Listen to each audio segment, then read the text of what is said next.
संत पालारी तक जे chairman doctor अनवर पालारी खे उनके लतीफ़ जे इन्हनि सिटनि सां त सह सायर ॿोड़ियूं सायर ॿोड़ियूं पर हिन मुंदो ॿोड़ो महरान वेह विञायो पाण हणी कंध कपन से ससीअ लंघियो सो मर्द जंहिं मात कया जबल वॾो जो नवण मुड़ो इन्हीअ खे बुखारीअ चयो त सरापा एहतजाज आहियूं सरासर इनकलाब आहियूं असीं सिंध धरतीअ जे हिसाबनि जा किताब आहियूं सरापा एहतजाज आहियूं सरासर इनकलाब आहियूं हर सिंध वासीअ जी उखोड़ियूं पिया निंड अखियुनि जी जो जाॻाए जुगनि ताईं उहे चंगव रुबाब आहियूं न करियूं पीढ़ीअ जी परवाह बसि शुभा भई शुभा आहियूं सरापा एहतजाज आहियूं सरासर इनकलाब आहियूं असां जीअं जेको जहान में असां जीअं जेब को भला जहान में सदाई निशान ते सदाई इम्तिहान में ही जो माण्हू वे जो डुक थिया जीअं लुक लगी तीअं रुक थिया डॉक्टर अनवर पालारी साहब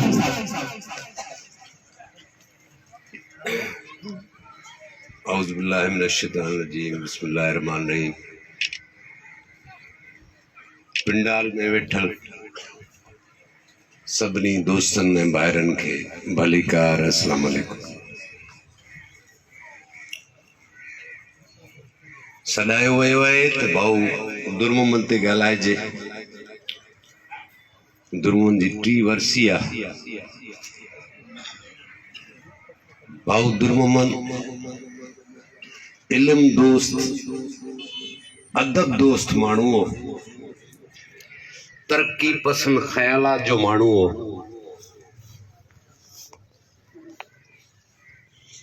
उन माण्हू जा जेके तसवुरात हुआ उहे इंतिहाई अहम ऐं उत्तम हुआ।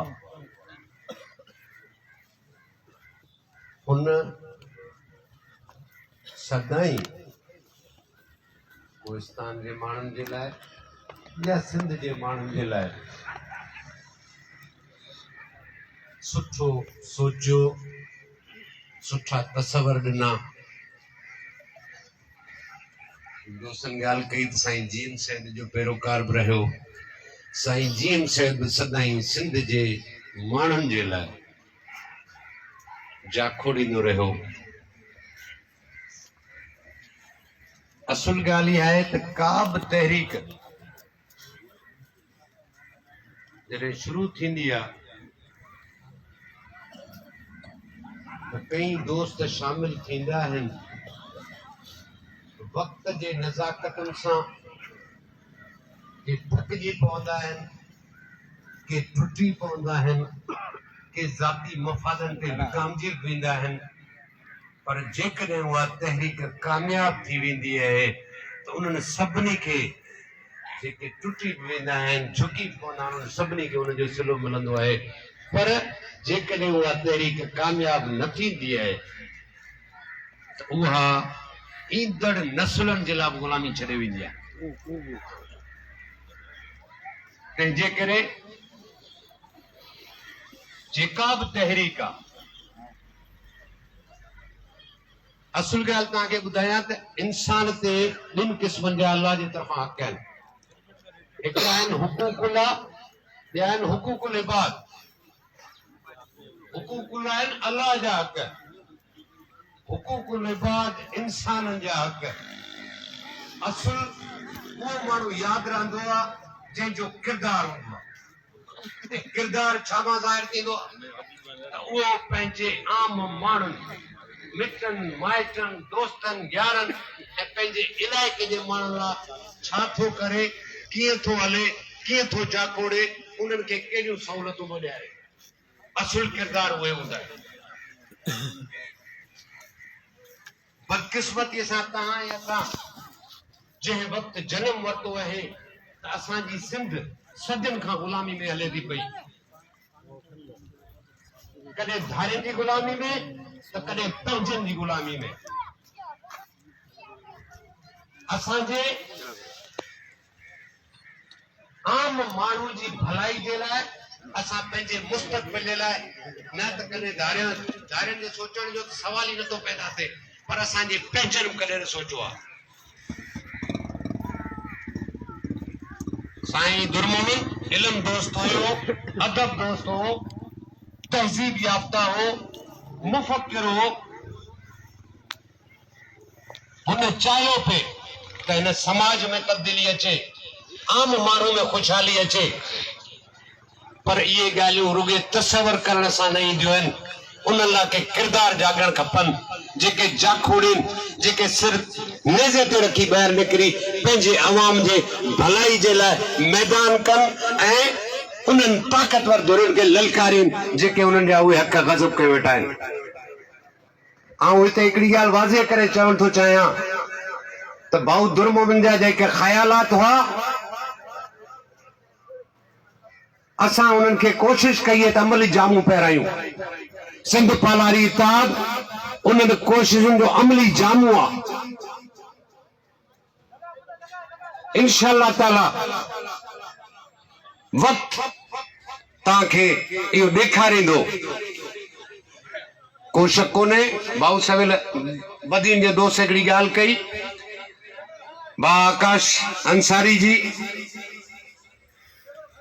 असीं बसि रहियासीं अधूरा अधूरा। जॾहिं माण्हू टुटी वेंदो आहे न, पोइ इहो ई चवंदो आहे।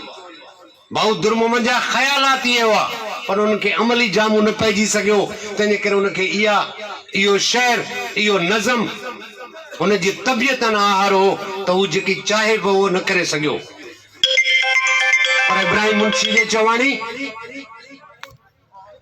जेको माण्हू न विकाणू उन लाइ जेल ऐं थाणू, जेको माण्हू न विकाणू उहो ई मोतीअ दाणू।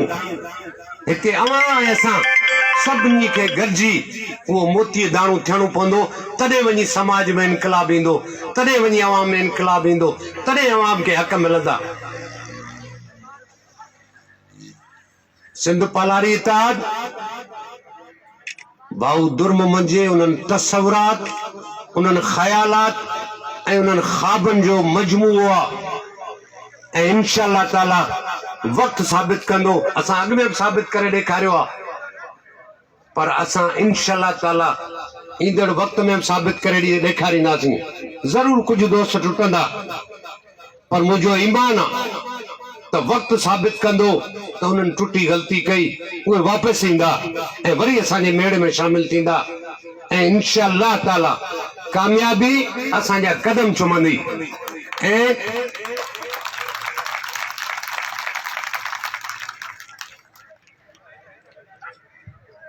कोहिस्तान, अल्लाह साईं हिन कोहिस्तान खे हर नेमत खां मालामाल कयो आहे।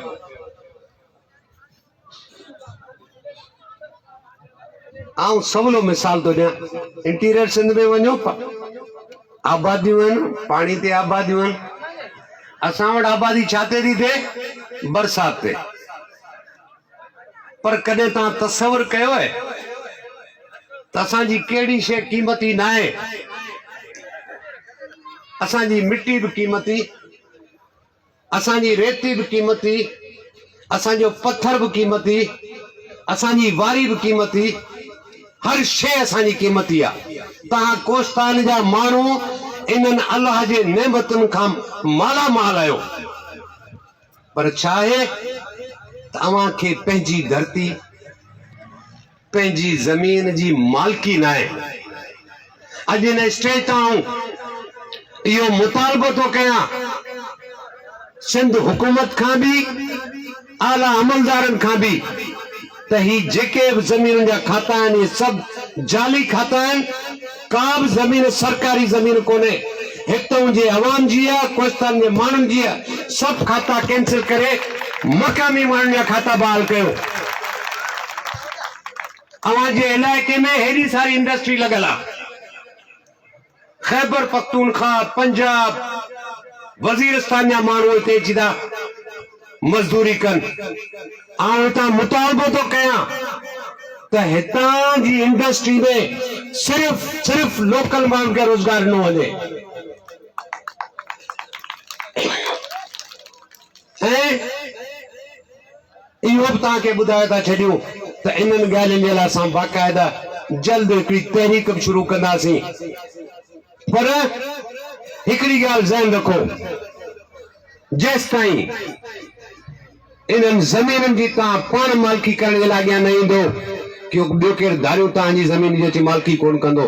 अव्हांखे पाण हिमत करणी पवंदी, पाण मुड़ुस माण्हू थियणो पवंदो, पाण मैदान करणो पवंदो, तंहिंखां पोइ ई तव्हांखे हक़ मिलंदा। आउं हींअर तव्हां सभिनी दोस्तनि खे इहा गुज़ारिश रखंदुसि, पाकिस्तान खां पहिरीं जूं ॻाल्हियूं छॾियो, गुज़श्ता 50 सालनि में तव्हांखे हिस्से मिलियो छा आहे? कुझु नथा करे सघो। असांजो माण्हू डप में थो मरे। चवंदा आहिनि नांग जो डंग न मारींदो आहे, नांग जे डंग जो डप मारींदो आहे।